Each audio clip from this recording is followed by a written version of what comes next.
What's up, Mets fans? It's your boy CP. It is January 30th, 2024, and I am here to provide you all the latest episode of the True Mets Talk podcast. We'll be talking about a New York Mets offseason update as of January 30th. I know I'm a couple days late, but we'll be talking about the re-signing of Adam Ottavino, some additional bullpen reports surrounding the free agent reliever market as they pertain to the New York Mets, and also a little bit of news dropping this morning surrounding a DH option that I've been talking about quite a bit on this podcast, now off the board to a team up north. We'll be talking all about that. Stay tuned to the channel tonight. I'll be guest appearing on a live stream, talking all things Mets, including the bullpen, DH situation, etc. Subway to Shea is going live, and I'll be guest appearing on that live stream. Make sure you subscribe to Anthony Rivera's channel down below, and the link is coming soon on my channel as well, so make sure you tap in with us tonight.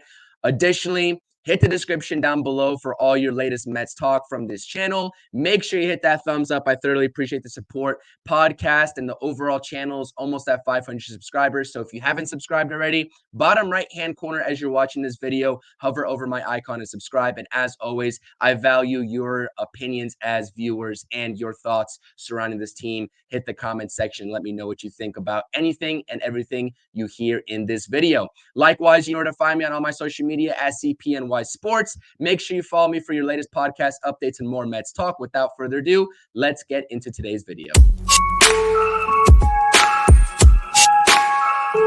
shallow right field, stumbling start for Stewart. It comes up, it's close to deep left field by Alvarez, and that's going to win 4 straight games for the second time in his he's home.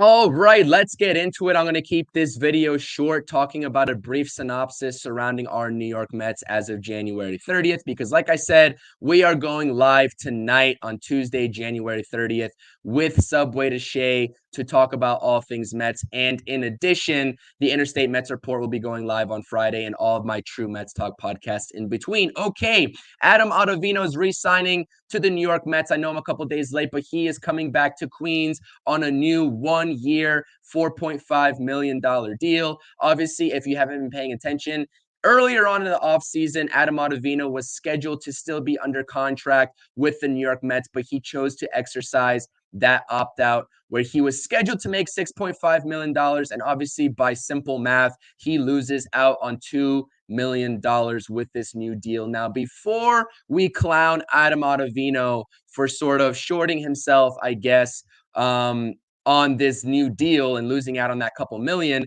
there was some interesting quotes here from Adam Ottavino himself in terms of describing why he actually opted out of the deal. And he said, directly from the source, Adam Ottavino says, at the moment, quote unquote, at the moment, I had to make the decision. There's just so much uncertainty with the team. He's talking about at that time that he opted out. They hadn't hired a manager yet. This was before the Carlos Mendoza hiring. There was no coaching staff. There was a narrative that the team wasn't going to compete this year, and I'm not getting any younger. And honestly, I respect it, and I fully understand that decision-making process from Adam Ottavino. He wants to win, and I highly respect it. And not seen in this quote, he had mentioned that he always knew he wanted to come back to the New York Mets. Obviously, if they had figured out the manager, I guess, hole that they needed to fill and the coaching staff, he already said that he wanted to come back to the New York Mets in a reunion. And the writing should have been on the wall for all of us Mets fans. And honestly, I was naive to the fact that the reunion was possible. I thought that ship had potentially sailed, but he made multiple appearances on SNY talking about his situation and the upcoming season. And like I said, opting out of a Mets deal then going on SNY is a little bit sketchy, or at least it was at the time. But now we know he had always wanted to come back to the New York Mets. So salute to Adam Ottavino. I've been saying it time and time again this offseason. We want players who want to play in Queens and help this team out in the future and this upcoming season. So props to him. Now that we have Adam Ottavino coming back and we have Edwin Diaz coming back, presumably if all things remain consistent, Adam Ottavino, if I had to guess, if there are no other signings for this bullpen, will be the setup man once again for Edwin Diaz. Obviously, that was the dynamic duo in the 8th and 9th inning in 2022 in that 101 win season. And they were elite seasons from them both, including Adam Ottavino, who posted a 2.06 ERA. The whip was absolutely outstanding, sub 1.000. And the walks per nine he kept down, and he kept himself out of jams. And obviously, the 10.8 strikeouts per nine was absolutely elite.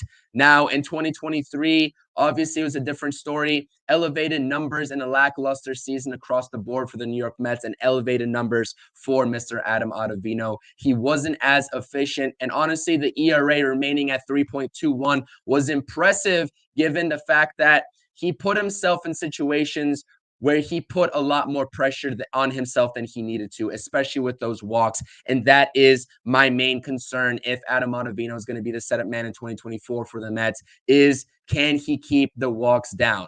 That is the overall question with Adam Ottavino, because we know obviously the strikeouts took a little bit of a dip, but we know we can expect some strikeouts. He's got great stuff, a lot of movement on that bender of a sweeper, the changeup movement, phenomenal for his off-speed pitches, and he keeps hitters off balance, especially when they're behind in the count. Will not hesitate to blow out fastball right by them. But can he alleviate and keep runners off the base paths? Because you see the walks per nine went from 2.2 to 4.2, and that is something we cannot afford, especially needing to keep Edwin Diaz fresh and in a position to succeed coming off that injury. Carlos Mendoza is not going to have the luxury that Buck Showalter did in 2022 in terms of trotting Edwin Diaz out there for a 4 or 5 out save, especially not in the first half of the season as he sort of works his way back into this Mets bullpen in the 9th inning. Now, coupled with the fact that we saw Adam Ottavino's walks go up in 2023, he is notoriously horrendous at keeping runners at bay on the base paths. And this is something that even if you watch the Mets and Adam Ottavino with the naked eye and you don't dig into the statistics, you probably know. Runners do not hesitate to steal an Adam Ottavino at all. But I had to do some digging in terms of understanding how bad it actually was. And you can see in the white text here, Adam Ottavino ranked 341st out of 342 pitchers last year in the base advances prevented category at -11. Only Noah Syndergaard was worse than him. And likewise, Adam Ottavino ranked dead last. Yes, he was the worst in the league in terms of base runners distance gained on leads during stolen base opportunities at 6.1 feet.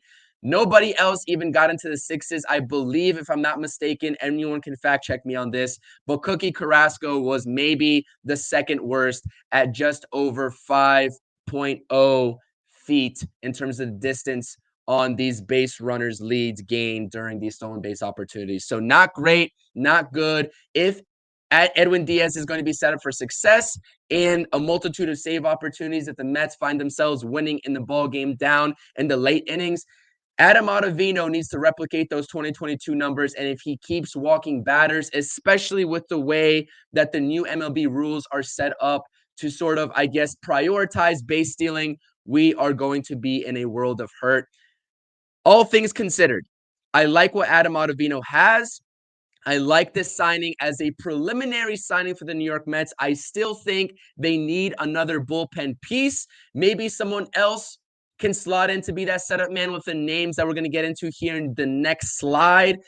With the new reports from Jon Heyman, maybe. I'm not sure what the Mets are working with. Obviously, we know the Andy Martino report from a couple weeks ago about the budgetary constraint right around $10 million. We'll see if that remains consistent. And that was before this new $4.5 million deal for Adam Ottavino. And likewise, we saw Hector Neris sign to the Chicago Cubs the same day Adam Ottavino came back to the Mets. And Hector Neris signed for 1 year, $9 million with the Chicago Cubs. And we saw Andy Martino take to Twitter. I know I hate giving credit to this guy. He reports on the New York Mets with bias, but let's call a spade a spade. He has been relatively on the ball as it pertains to the New York Mets over the last couple of weeks. He stated that the Mets were not interested in any relievers on the market at the price point that Hector Neris got, which was only $9 million. And not a couple hours later, we saw the breaking news that Adam Ottavino was coming back for half of what Hector Neris got in $4.5 million. Is that trend going to continue, or will they make a splash? And that's where we get into the next report here from Jon Heyman, the latest on the Mets' pursuit of bullpen help. And I quote, Mets are pursuing lefty relievers, and one they have been targeting is Wandy Peralta, who had a sub-3 ERA all 3 years with the Yankees. And if you've been part of this channel listening into my Mets talk, I have been a huge advocate for Wandy Peralta because he rejuvenated his career with the Yankees, has had a great sample size over the course of the last 3 seasons with the Yankees, and I am very highly in favor of Wandy Peralta. Obviously, an electric fastball and great movement on those predominant off-speed pitches that he decides to utilize. But if we go on the Andy Martino sort of tweet that I just spoke about, your guy here to the left of Wandy Peralta, Mr. Aaron Loup, a potential reunion with him at a cheaper price point for a lefty reliever could make all the sense in the world as well. Like I said, he is not going to be on the same level in terms of my confidence level of him reemerging to help this Mets bullpen, Aaron Loup that is, as a Wandy Peralta, or even a Ryan Stanek, who has been linked to the Mets in the last couple of weeks as well. But he is a cheaper option and would fit the mold of needing that lefty to go along with Brooks Raley in the bullpen, as well as fitting the sort of market that Andy Martino has come out and said about the Mets being interested in terms of the relievers. So don't discount an Aaron Loup reunion. Obviously, we saw that historic career, especially year for Aaron Loup in 2021 with the Mets, posting a sub-1 ERA, had a decent 2022 with the Los Angeles Angels, and a very, very, very horrendous 2023. And that's why the Mets could potentially bring him back on a short 1-year deal for cheap. That is the emphasis here. For cheap. Now, like I said, they haven't been directly linked to Aaron Loup, but it's a name that I definitely would not discount for the rest of the offseason as we look for more bullpen help. Okay, now to go into those walk rates, obviously I stressed this in terms of the previous slides when talking about Adam Ottavino's fit into this 2024 Mets bullpen and the walk rate that we saw increase in Adam Ottavino's statistics, going from 2.2 walks per 9 to 4.2 walks per 9 in 2023. Here are the walk rates per Baseball Savant, and in comparison to the league average as it stands at 8.4%, Adam Ottavino was higher than league average at 11.1%. He's in green because he is currently under contract with the New York Mets, and these names that I've mentioned in this podcast episode before down below in red, still free agents. You see their walk rates in 2023 respectively. Ryan Stanek is a guy that cleaned up his walks last year in 2023, even though he didn't have the best overall season for his standards. He had a historic 2022 season, posting a 1.15 ERA, definitely a career year for him in 2022, but his walk rate was even worse than Adam Ottavino's was in 2023 and 2022 for Ryan Stanek. It was at 5.0 walks per 9. So what is my point of this slide? These relievers are going to walk batters, especially the names that are still out on the market. There's a lot of volatility with these names, and it's not just Adam Ottavino that struggled with walks. It is down across the board. And even Wandy Peralta, who posted a sub-3 ERA for the Yankees last season in 2023, as you saw with this Heyman report right here, also struggled with walks at 13.2% walk rate, well above league average, and you see that 8.4%. And obviously, Aaron Loup is not in the same category as these guys. When I think about true setup guys, I think about Adam Ottavino,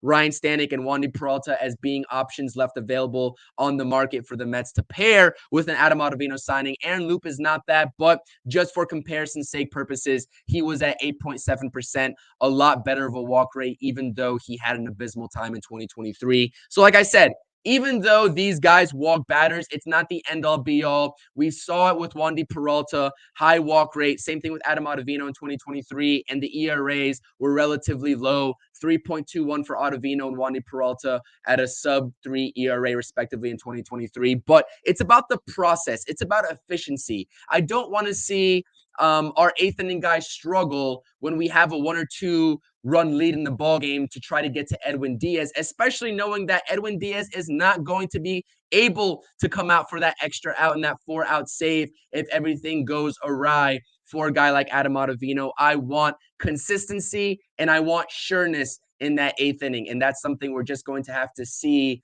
in 2024 if we get from Adam Ottavino or anybody else on this list that the Mets potentially go after here in the next couple of days or weeks. We'll see how long it takes for these guys to sign to their respective teams. Now, lastly, not related to the bullpen and those updates, we do have breaking news as of this morning on January 30th.